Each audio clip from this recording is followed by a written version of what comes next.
Et leur but est vraiment d'aller à la rencontre du plus de gens possible. Muriel Le Morvan et Frédéric Grinchec les ont suivis chez eux, dans le Finistère, de Morlaix à Brest, en passant par Saint-Égonnec.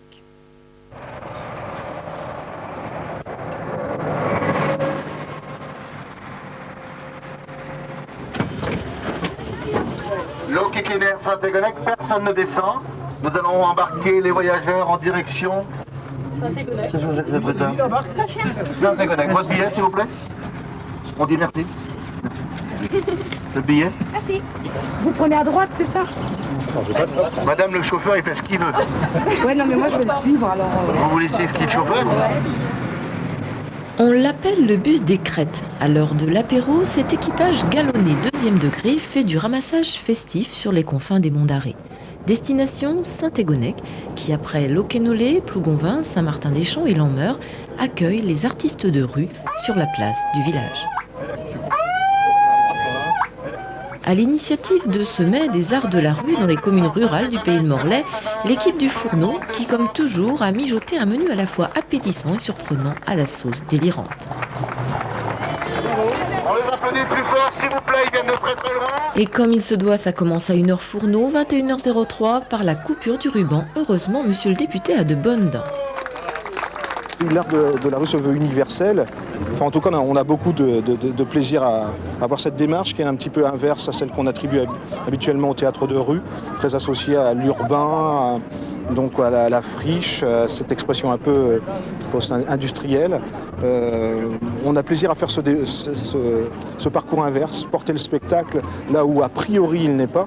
Le terme a priori est important. Rapprocher les artistes du public, aller chercher les spectateurs chez eux et sur le terrain faire déambuler les gens de spectacle en spectacle sans même qu'ils s'en aperçoivent. Voilà l'art du Fourneau. Les enfants mordent à l'hameçon, les parents les suivent et deviennent à leur tour des mordus d'art de la rue.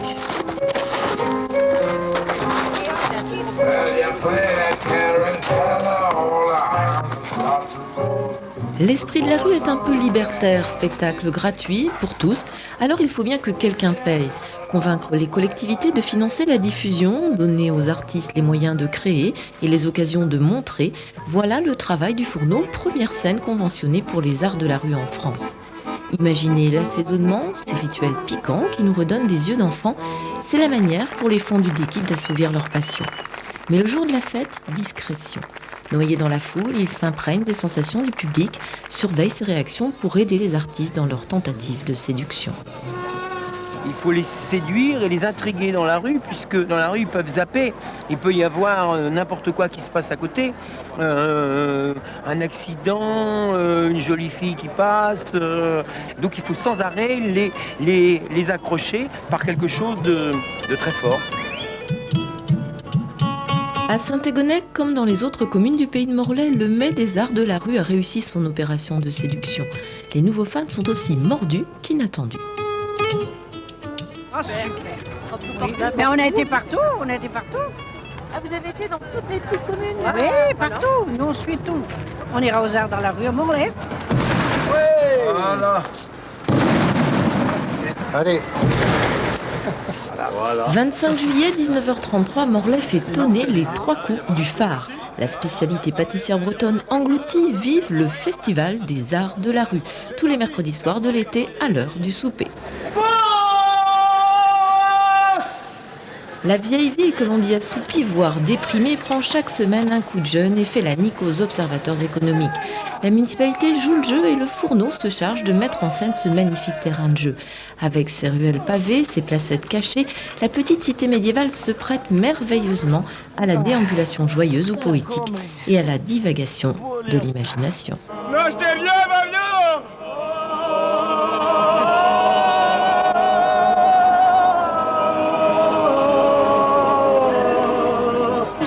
Courageux parce que je sais pas, c'est assez spécial, ils sont russes, mais je sais pas, moi je ferais pas ça tous les jours déjà. Donc, c'est bizarre. Et ils transpirent énormément. C'est bizarre, mais c'est bien. Franchement, avec ce temps-là, il fait très très chaud. Encore en hiver, ça va, s'ils sont bien couverts, c'est bon.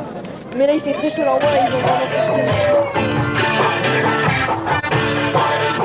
Pendant que les phonèmes succèdent aux saltimbanques sur la place des Jacobins, nos comparses du Fourneau se concertent avant de partir arpenter les rues de la cité, chacun de leur côté, La basse ville pour Michel, à pied. La haute pour Claude, à vélo.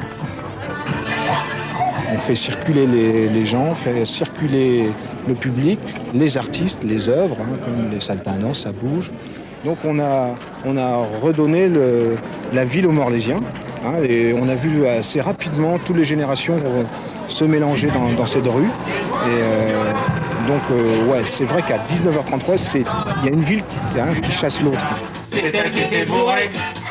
Marcel, tu réponds un peu? Mais frappez-le, faites quelque chose. Hein, Marcel? On arrête de dormir, s'il te plaît. Le boulot, c'est le boulot. Ok. Ce qui me plaît, c'est le côté aléatoire. Enfin, on ne sait pas trop sur quoi on va tomber. On arrive dans des endroits, en fait. Puis le fait que ce soit gratuit, justement, fait qu'on ne se pose pas la question de savoir si on va rater son coup ou pas. En fait, on y va et puis on voit, ça plaît moins. C'est plus pour les enfants, moins pour les enfants. Ça a l'air de marcher pour elle, hein. On va marcher. Rendez-vous du rire et de l'émotion, le Phare de Morlaix est devenu l'un des principaux festivals d'art de la rue en France. Ce n'est donc pas un hasard si la Fédération nationale des artistes de rue a choisi Morlaix le 15 août, juste avant Aurillac, pour organiser une conférence de presse revendicative à l'heure du café pendant le briefing rituel hebdomadaire du Fourneau. 14h33, pour pallier le manque de reconnaissance officielle, les artistes de rue s'applaudissent eux-mêmes. Dans le théâtre traditionnel, lorsque les compagnies créent, qu'elles créent au sein des scènes nationales ou autres, personne ne regarde aux moyens. Pour les arts de la rue, on ne crée plus avec des bouts de ficelle. Je crois que les lieux de fabrique portent aussi cette idée-là. Et donc c'est une des raisons pour laquelle, bien évidemment, on porte cette revendication. Il n'y a pas de raison que ces compagnies soient considérées comme des sous-compagnies de théâtre. Et ça, c'est vraiment très dommage. Et ça veut dire aussi pour les arts de la rue qu'on est considéré comme un sous-art. Et ça, c'est pas normal non plus. Alors que de mon point de vue, je pense que c'est un art qui va révolutionner disons, tout le système actuel de développement culturel qu'il y a en France. Malheureusement, ce dernier phare morlaisien de l'été sera en partie gâché par la pluie. Les cartes postales de la pétition arriveront sans doute un peu humides au ministère.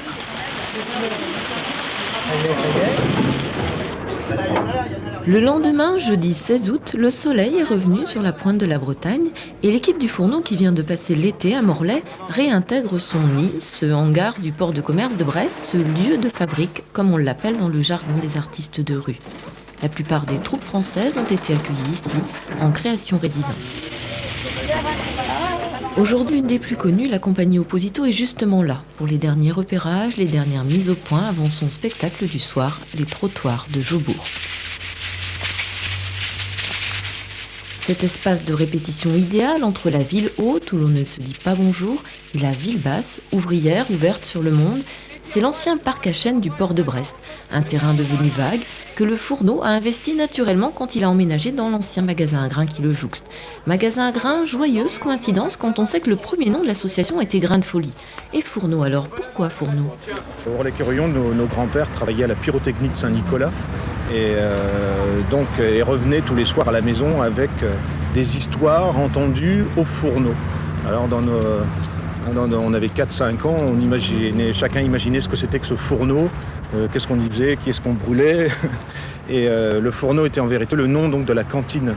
Donc c'est aussi plus qu'un clin d'œil à nos origines. La sirène de la pyrotechnie de Saint-Nicolas ou de l'Arsenal, elle retentissait toujours à l'heure et à la minute précise.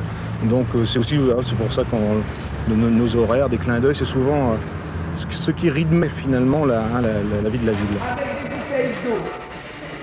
Horaire de sirène d'Arsenal ou de train en partance, car l'esprit du Fourneau, c'est celui de la transhumance, du départ pour ce nulle part où tout peut arriver. Faite de souvenirs farfelus qui ne parlent qu'aux allumés, la décoration du Fourneau a fait du vieux magasin à grains une caverne d'Ali Baba où les artistes trouvent ce supplément d'âme qui les met à l'aise. Et on part en maths comme ça. Les deux poupées sont ici, les deux petites poupées sont ici ce coup-ci. Voilà. On va dire que le Fourneau, de toute façon, c'est le partenaire privilégié de la compagnie depuis une dizaine d'années. Donc c'est les premiers à partager nos rêves. Le Fourneau et Opposito, c'est une vieille histoire, c'est une longue histoire d'amour. Et donc, à chaque fois qu'on vient ici, c'est bien parce qu'on est comme un peu chez nous. C'est indispensable d'avoir des espaces comme ça où, d'une part, on peut travailler en hauteur, où on peut également éventuellement faire le noir, où on peut avoir un outillage adéquat. Pendant que les artistes habillent les poupées, d'étranges chirurgiens vétérinaires redonnent vie à d'immenses créatures colorées dans ce hangar transformé en hôpital de brousse sud-africaine. Vous faites 2 cercles de sable, c'est possible? 2 cercles? Non, un seul. Un seul grand 24 mètres de diamètre. Moi, par contre, À quelques dizaines de mètres de là, l'équipe du Fourneau règle les problèmes de sécurité avec les responsables de la compagnie et les services techniques de la ville. La foule en rue est souvent importante et puis il faut essayer de savoir un petit peu comment est-ce qu'elle va bouger. Bon, c'est bon?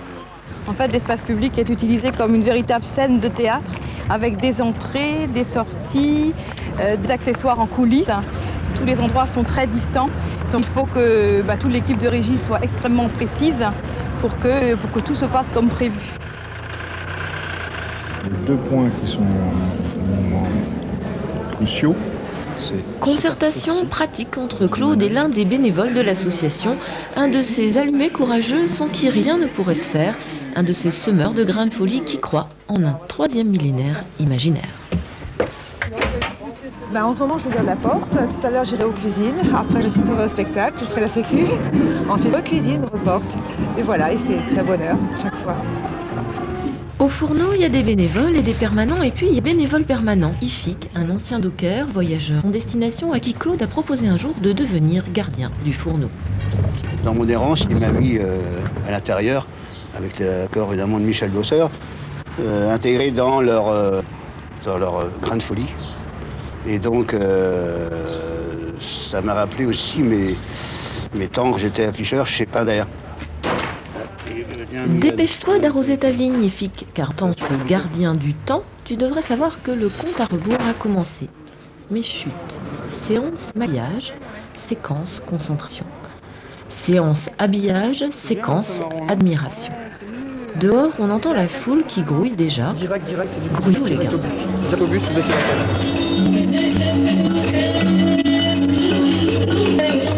L'Afrique est en marche et la température montée d'un cran sur le port de commerce. Opposito promène son rêve et les Brestois s'invitent spontanément au voyage. Pendant ce temps, là-bas au bout du parc à chênes, Claude et Michel font évacuer une voiture qui gêne. Mais surtout, ne nous arrêtons pas, suivons les poupées, rattrapons le caméléon. Les 2 anciens instits sont si heureux de nous rendre nos yeux d'enfants en illuminant le tableau noir de la nuit.